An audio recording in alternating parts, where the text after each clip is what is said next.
Welcome back to my YouTube channel. You're watching me, Lindsay, and for today's vlog, finally, this is Ukay Ukay Haul. Pansin nyo naman sa aking pagmumukha, pag napagod talaga ako. Grabe, pinaka nakakapagod talaga ng vlog is yung Ukay Ukay Haul kasi sukat ka ng sukat and all. So yun nga, mag-umpisa na tayo kasi gusto ko na rin magpahinga. Pagod na ako. So, ang gagawin natin is Ukay Ukay Haul. Ipapakita ko dito sa gilid yung pictures ng damit na ito. Okay, so first, again, nabili ko to sa Shopee Live pala. Nabili ko siya ng mura lang. Pwede kayo mag-ukay-ukay sa Shopee Live. If you want, you can check it out. Shopee Live lang. Click nyo lang. Okay, this is not a sponsored video. Sorry kung hinihingal ako. And nagmamadali na rin kasi ako kasi ang dami kong ginawang vlog ngayon. Okay, so first is this. This is a crop top. So yun, nabili ko siya for only 25 pesos doon sa Shopee Live. Ito yung try-on haul ko. So yan siya. Simple stripe lang siya. Suot ko na to kanina actually. Nagkala ako. So yan siya. Tapos may mga pabutones siya dyan. Ito yung pinaka-bet ko talaga sa lahat ng pinili ko. Sorry sa aso. Napaka-ingay. Okay, so yung mga maong, hindi ko na siya, basta ito is 50 or 40, ganon. Yung mga maong na binili ko. Size 30 ako, opo. Hindi po ako bayatot, hindi pa ako sexy. So yan, 50 pesos yung bili ko dyan. Ayos naman siya, good quality siya. Actually, marirecommend ko sa inyo yung binilang ko ng maong kasi ang gaganda, tas may free pa. Yan. Next tayo sa damit. Actually, ito kaya ko siya binili is because parang ang formal niya, na hindi. Ito siya, yan.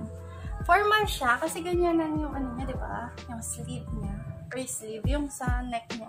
Pero Mickey Mouse siya. So, parang hindi siya, Pero, pag sinuot ko siya, parang siyang formal. So, yan siya. Green na siya. Ganda niya. Actually, ang ganda niya. Itak-in, ganun. Okay. So, yung palda naman, ito. Ang bili ko dun is, basta 25 pababa. Lahat yan, 25 pababa lang. Pero yung mga maong kasi 15. So, ito naman, next. Simple palda lang siya ganyan. Yan. Pang office lang or pang gala-gala pwede. So, try on. Next is this. Ito, akala ko malaki siya sa akin, pero nag-fit pala yung baba niya.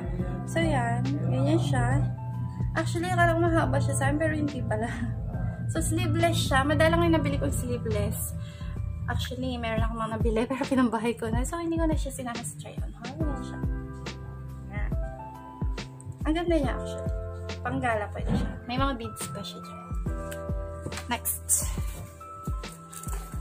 Ito yung mahal sa kasi may 59 doon eh. Pero parang 50 lang din naman. So, hindi ko na siya yan.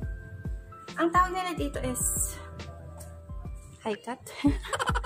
I'm not sure kung high cut to. Yan lang siya, yung palda. So, ganda talaga na. Alam niyo, kung bibili kayo sa Shopee Live, pambili niyo yung mga maong. Kasi yung mga damit, of course, gamit na siya. So, hindi siya masyado maganda. Pero yung mga maong, parang bagong-bago pa. Matagal naman kasi talaga maluma ang mga maong, diba? So, next tayo, short pa din. Pasensya na kayo kung sa try-on is nai-try on ko na rin yung iba. Kasi ang hirap kapag hindi pa pinag-partner-partner. So, pinag-tarno-tarno na sila and titignan nyo na lang yung try-on sa gilid. So, ito short. Ito yung pinaka-favorite ko sa mga shorts na nabili ko kasi sobrang fit niya sa akin. May bulsa pa siya dyan. Yan. Actually, hindi ko to napili eh. Sinad niya lang to sa akin na may minimal issue na may tatayin na kaunti. Pero, parang wala lang din naman. Ganda. Ang ganda nito. High waist. Next, tayo sa damit. Ito, bet ko rin to kasi black. Ang black kasi sobrang init, diba? So, pero ang ganda niya. Crop top din to. Yan. Crop top. Nagka-crop top kasi ako ngayon yan. Kasi wala lang. Gusto ko mag-crop top. Bakit ba, diba? Alam niyo ba sa We Home, nung nakaraan, sinita ko na naka-crop top ako. So, talaga hindi ko siya makalimutan. Kasi hindi yata alam ni Kuya ang crop top. Diba? Para sitahin niya ako. Itaas ko daw yun. Takpan ko daw yung pusod ko. Hello, naka-crop top ako. Okay. Balik tayo kasi namamadali na tayo. So, yan. Love ko lang yung tatak niya. Crop top siya na t-shirt. Ganda rin ang tela niya. Best buy din to. So, yun. Next tayo. Ito, I thought magiging dress siya sa akin. Kasi, ang haba niya pag tinignan ko siya. Pero, girl, matangkad ka, girl. So, kung matangkad ka, blouse lang siya sa akin. Kaya, kung makikita niyo sa try-on ko, tinakin ko lang siya. Kasi, kapag ginawa siyang vestida, hanggang dito ko lang talaga siya sa may parang legs.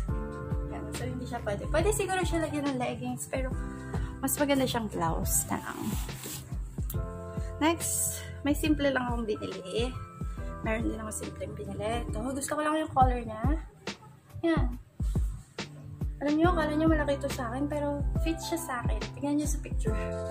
Sobrang fit lang siya sa akin. Kulay green siya. Okay, next tayo is itong black na binili ko. Sinuot ko na rin ito kanina. High waist siya. Alam niyo, usong-uso high waist ngayon kasi nakakatago siya. Yan. Tapos may puputones siya dyan. Ano siya eh, kaya ko siya gusto kasi high waist siya. Tapos, mahaba pa siya, diba? So, hindi ka masyadong makikitaan. Tapos, may pa-shirt pa siya dyan. Lalo kung size nyo, walang problema. Yan. Ito pa, isa pang shirt na nabili ko. Ang ganda rin niya. Maong siya, tapos style siya sa ilalim. Check out the try-on haul na lang. Ito naman, crop top din to. Talagang hinahanap ko yung mga crop top. Pero namili rin ako ng mga formal, ganun. Kasi nga, di ba, magagamit mo yun in the future. Pag may interview ka, or may taking, mga ganun, magagamit mo yun. So, yan lang siya. Ganyan lang. Crop top to. Tapos, ang sikip niya sa akin, fit na fit. Kaya, hindi ko alam, baka yung regalo ko. Baka ayoko na yung gamitin. Ayoko ng fit na fit ngayon. Namimili talaga ako ng mga maluluwag ngayon. Yay! Yay! Si Amaya. Ay, pagsablagin. So, ito, another maong. Check nyo na lang yung try-on ito sa, sa gilid. Yan, ang gaganda ng mga maong, promise. Legit. Kung gusto nyo yung seller's name, pwede nyo ako i-message, tanongin nyo sa akin. Kasi ang gaganda niya talaga. Quality yung mga maong and yung mga shorts. Itong mga shorts na to, 15 lang to. Yung mga tela, yung hindi maong, 15 lang ko lang nabili. So, ito naman next. 15 lang to, Paldang black. Pwede lang mga formal. Sobrang ganda. Yan. Ayan yung try-on haul niya. Next. Malapit na tayo matapos. Patapos na tayo. So, next, itong white. Yan. Long sleeves lang siya na ganyan. Ito yung sinasabi sa inyo yung binili ko ng mga pang-formal. Yan lang. Para kapag kailangan mo lang ng formal, di ba meron kang formal. Hoy, Amaya! Next is ito. Be careful not to eat too much. Ayoko rin ito. Ayoko ng mga fit-na-fit sa akin. So, bakit pamigay ko to? Tignan natin sa mga jowa ng kapatid ko. Kasya sa kanila. Last na to. Check nyo na lang yung try-on haul ko. Sa wakas matatapos na okay. Okay, so ito yung last na shorts. Para siyang pang sayaw actually. Wala lang. Binili ko lang siya. Yung rin siyang design. High waist lang din siya na maong. So yun guys, hopefully nag-enjoy kayo sa vlog na to. Grabe, sobrang bilis ang vlog 9 minutes. Hoy, Amaya! Don't forget to like this video and subscribe down below. Bye guys, see you on my next vlog. Bye!